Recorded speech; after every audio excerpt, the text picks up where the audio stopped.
Lepas tu boleh tukar mata dia. Yang ni comel korang. Yang ni comel. Semua ada 2 mata. Cantik juga. Aduh, budak-budak ni. Okey, sejam kita akan unboxing yang ni. Dia cakap, ni tadi ni dia dapat yang ni. Dia kata ni siapa ni? Ni Ustaz. Macam mana dia boleh terfikir benda ni Ustaz? Aku pun tak faham. Okey, sejam kita buka ni pula.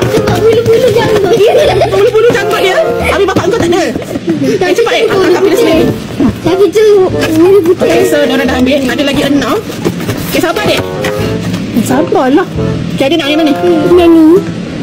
Oh, yang tu. Kakak yang mana? Yang roti. Roti, which one roti? Ni. Roti. Sejam kita buka. Awak buat apa lah? Tadi kakak buka kan? Okay. Sabarlah seseorang. Jangan buka dulu, sabar. Buka. Sini, tak nampak. Okey, tak. 1, 2, okay. Oh, ni macam kakak nak tu je. Oh ya, dia tinggal kat. Oh ni. Adik dapat ni. Oh, telinga dia macam tu juga lah, dek. Telinga capai. Ni coklat.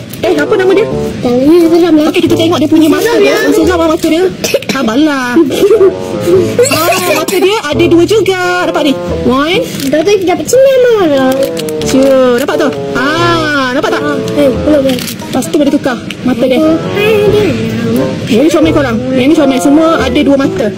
Korang belilah satu set ni lebih murah. So kita tengok kakak punya. Okay, tengok kakak punya. Jom. Tu.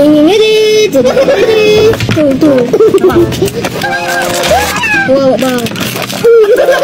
Tak buka. Wow. Ibu nak tahu dia apa dia dapat. Buka lah. Very good. Ni buka. Okey, ni. Very good. Dapat lusa. Tada, nampak ni. So kita tengok ada 2 mata ke tak ada 2 mata. Janganlah kacau. Nampak ni. Ada 2 mata juga. Nampak ni. Hey. Okey, 2 mata juga. Mana ni 2 mata. Mana nak cari 1 mata dia. Nampak tu. Ni macam rusa. Main budak ni lah. Okey, so kalau korang nak dapatkan ni, korang boleh klik kat beg putih pula. Beg kuning tu. Nak sebut mata putih, disebut beg putih. Beg kuning. Okay, so ni diorang dapat hari ni yang ni.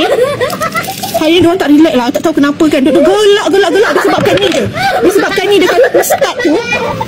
Aku tak faham lah. So yang ni korang boleh klik kat beg kuning.